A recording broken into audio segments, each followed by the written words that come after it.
Well, hello again, every pony, and welcome back to Fandom Fridays, where we look at random fanfics from other fandoms that are not featuring the main six.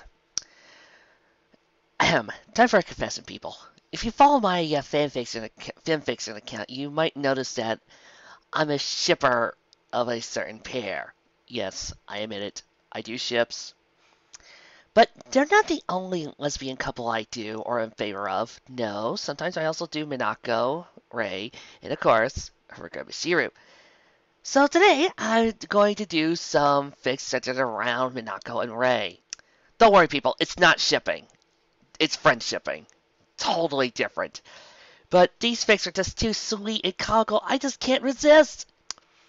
Yes, people, today we present to you some more Sailor Moon fics for the one and only Jet Wolf.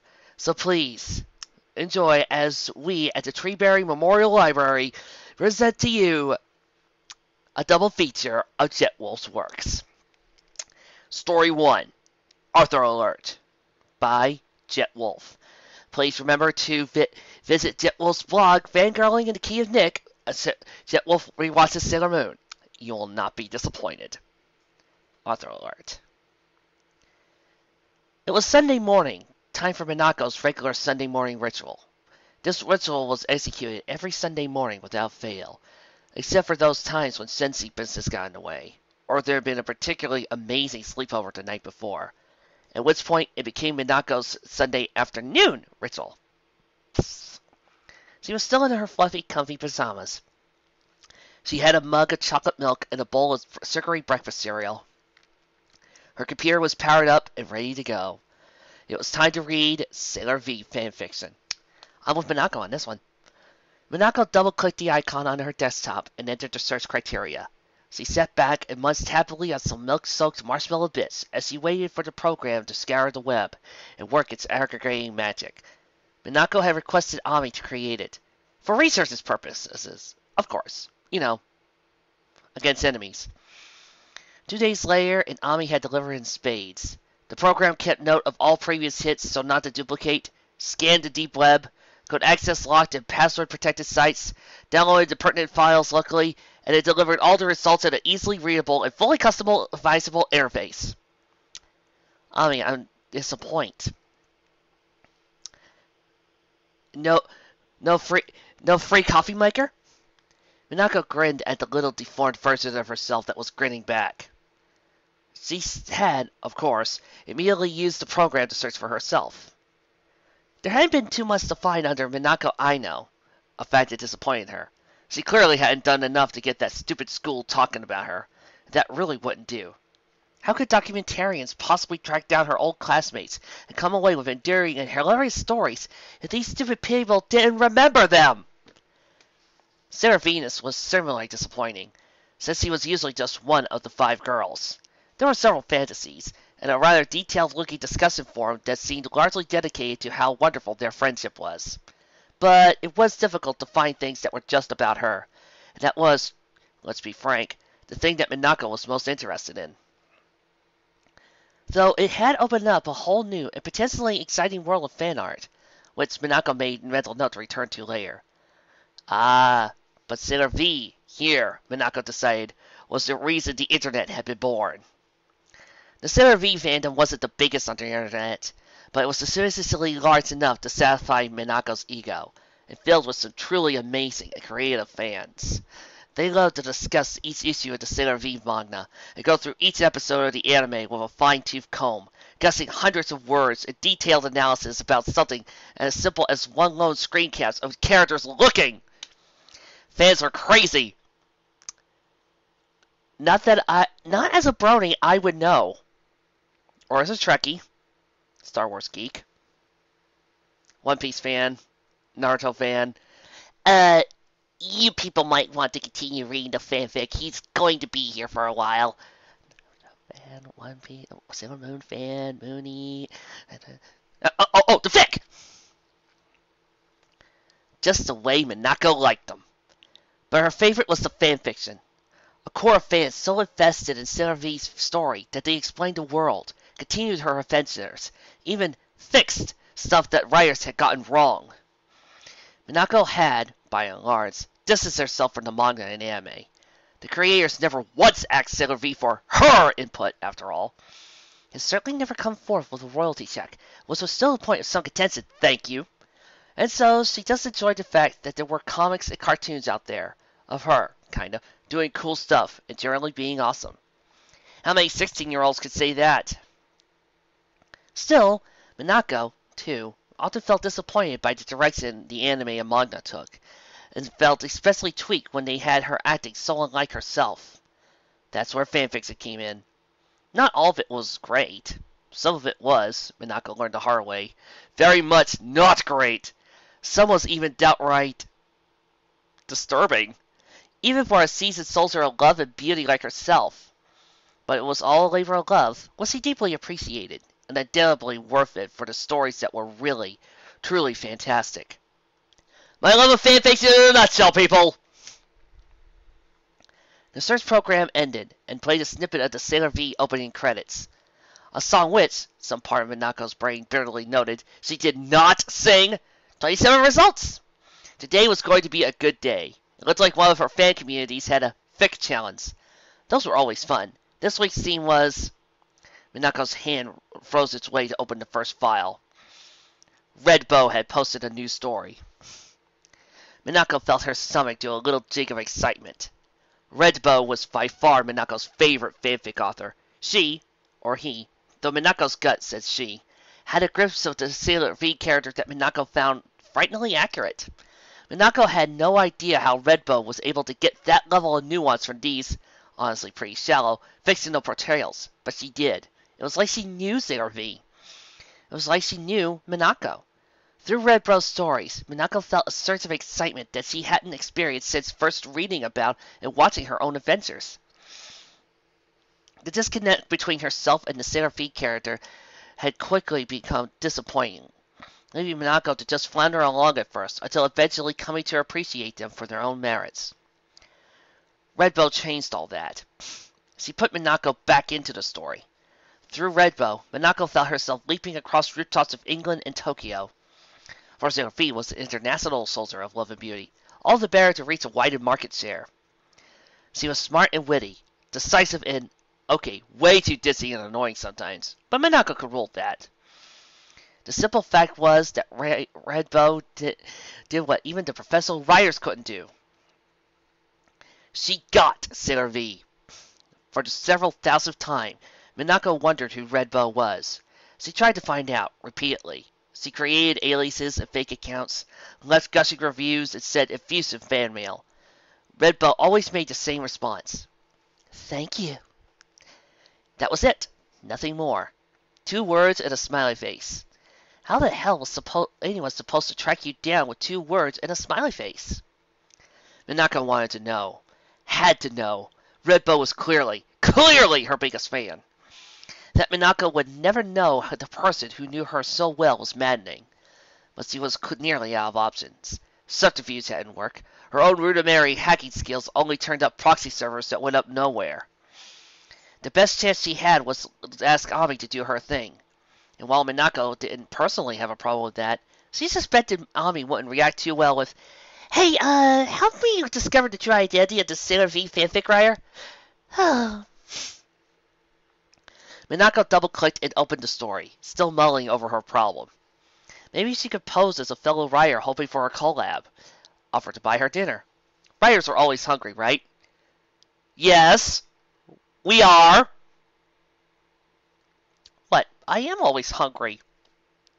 It helps feed my brain. There's something about starving writers. She stopped thinking about it and dusted story to story. It was very recent, too, based around the anime episode that had just premiered yesterday. That one must have really gotten to Redbow, and Minako wholly sympathized. It had definitely messed up everything about Sailor V. V had been asked by the chief of police to guard a precious national artifact while it was touring the country. The thief after the treasure was a smooth and regularly handsome rogue. Okay, yeah, sure. But V had been instantly duped by him and only reclaimed the treasure through pure luck. It had put Minako in a sour mood for over an hour or so. First, While she grudgingly admitted that yes, the guy was totally her type and pretty ridiculously hot for a cartoon character, she would never throw away her duty like that. And even if she had, she sure as hell would have had a plan to get the artifact back and kick his ass as a thank you. Clearly, Redbow felt the same. She was essentially rewriting the episode to make it all a ruse on V's part, even going so far as to have her getting crucial information that tied into the season's main villain. Redbow deserved dinner and dessert. If only she knew who the hell Redbow was. Then, something left out in Minako. She frowned and went back, rereading the line again. Sailor V turned up the music louder than any reasonable person would, seemingly unaware that those around her were trying to concentrate. That wasn't particularly new. Redbow's narrative tended to be a little on the snippy side sometimes. It was, in fact, one of the quirks that Minako liked best about her. It was weird how familiar it felt. Music. Reasonable people. The spoon fell into the bowl with a stark clatter. Minako, could you please keep the music at a volume for reasonable people? Some of us are trying to concentrate! Oh. Ray. Yesterday afternoon, on her laptop all day, other moments flashed in Minako's mind. Sailor V snatched the magazine from the policewoman's hand, having no regard at all for other people's property. Hey, I was reading that! I swear, Minako, you have no regard at all for other people's property! The wadded-up napkin accidentally hit a passerby in the head. Boy, my aim sucks today, Sailor V said pleasantly, completely forgetting how apologies actually work. Seriously? Your aim sucks? That's the best you've got?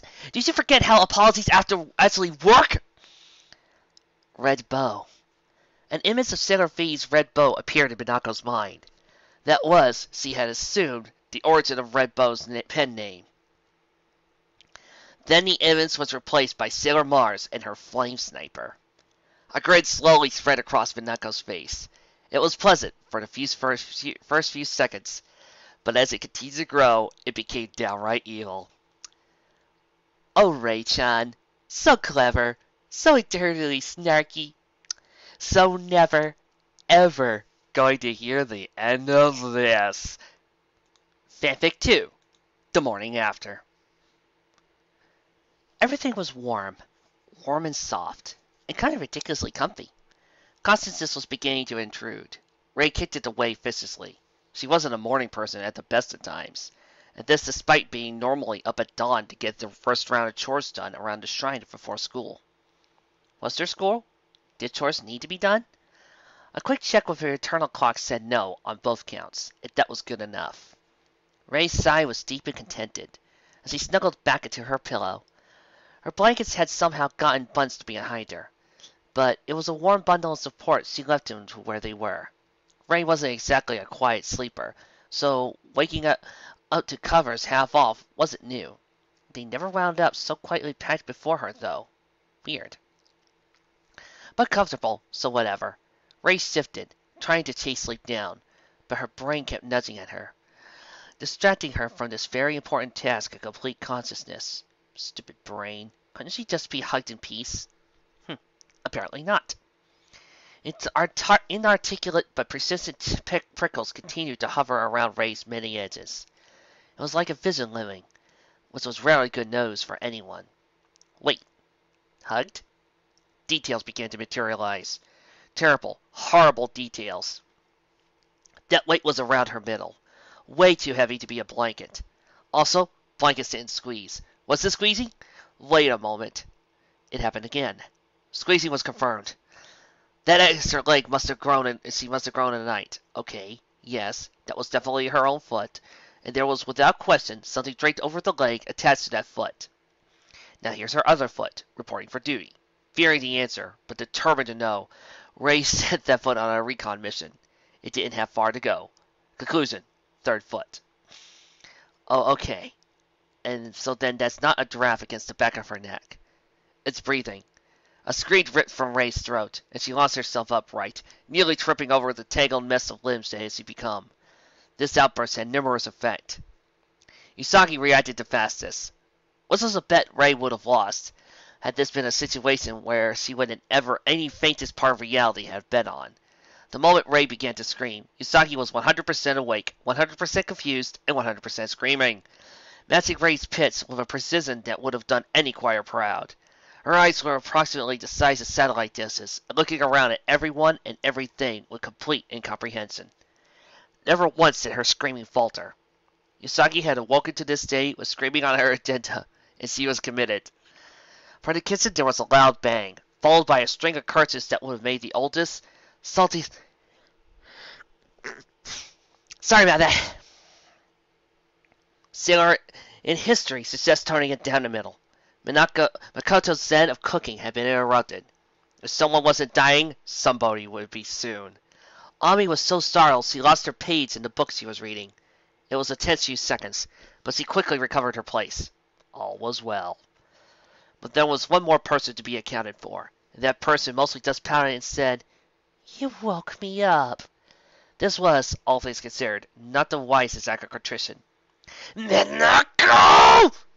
Ray growled, threatening to turn the name into a full-fledged curse. So he could probably really do it, too. People had been saying for years he could throw curses, and by the commies, it was time to prove every last one of them right. Minako only reached out. "Come back to bed." Ray screamed again. Usagi, who had embraced silence for a few merciful seconds, answered the call and led her voice to raise. Only this time it was a less weak and puzzled thing. Less "ah!" and more "ah!" But the spirit of cooperation was there, and some part of Usagi congratulated herself on teamwork. "Oh, what?" Minako said, flopping onto her back and throwing her arms wide, staking full claim on both her sleeping area and Ray's. "If you didn't want to cuddle, you shouldn't be so cuddly."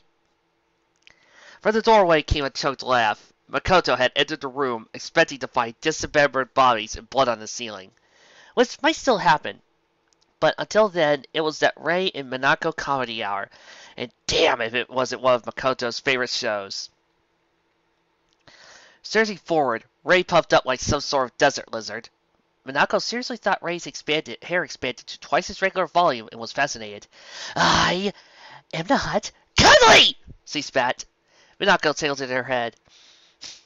An altogether unnecessary act, given that she was lying down.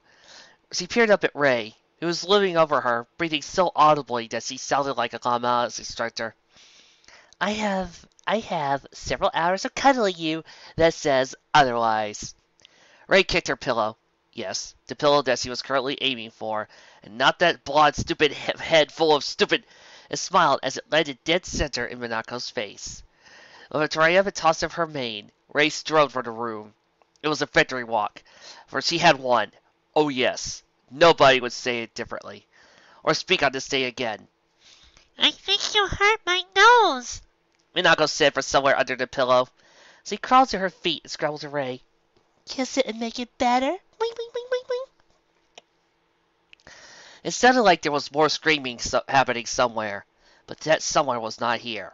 So Usagi and Mako conversed to Ami, who continued to read contentedly from her book. Mako chuckled and shook her head. "Minako's going to push her too far one of these days." "You think so, but we're pushing pretty hard and haven't gotten there yet," Usagi replied. At Mako's raised eyebrows, he added, "We compare notes. Pet project." Mako nodded and opened her mouth. "Ah." "I wish I'd seen the cuddle, though." Usagi looked at the spot where today's drama began and sighed wistfully. "It sounded really cute." "It was," Ami agreed, and produced a cell phone from nowhere. Without looking up from her book, she put the phone on the table and spun it towards Usagi. "Check the pictures." Usagi and Mako exchanged a look that lasted all of a quarter of a second before Usagi scrambled for the phone that was like a leprechaun that might vanish any second, taking it with it, the sweet, sweet treasure. And knowing Usagi, for her, the treasure isn't a pot of gold at the end of the rainbow. No, it's the marshmallow bits that she's been hunting for. Mako nearly fell over Ami in her rush to stand over Usagi's shoulder to see. Sure enough, the first picture was of Ray and Minako, deep in the throes of what could be only labeled cuddling. They were both dead to the world, and in the middle of their sleep, Minako had wrapped herself around Ray like those pictures of baby sloths and teddy bears. Ray, for her part, was wearing a smile so content that she almost looked like the good Ray from some parallel universe. Mako and Yasaki simultaneously made a high-pitched noise best described as "Oh!" while Yasaki continued to fawn over the picture, wondering to herself if there was any way to have it printed out into wallet size that she could keep it every day with her always.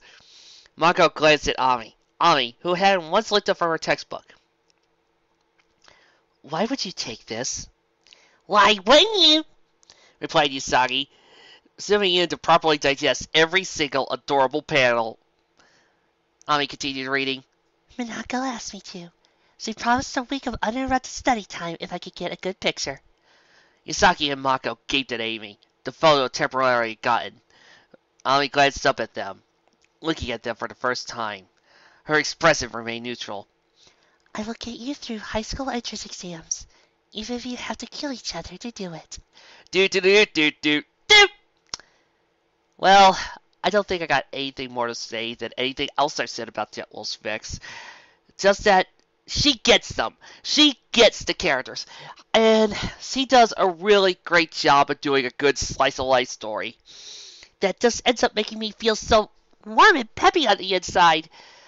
After reading Von Dude's fics, two Von Dude's fics, and sitting through that, I feel a lot better. I wonder what's on the next agenda. Maybe I should do a Buffy fic or another. No, save the Buffy marathon for October. See you next time, people.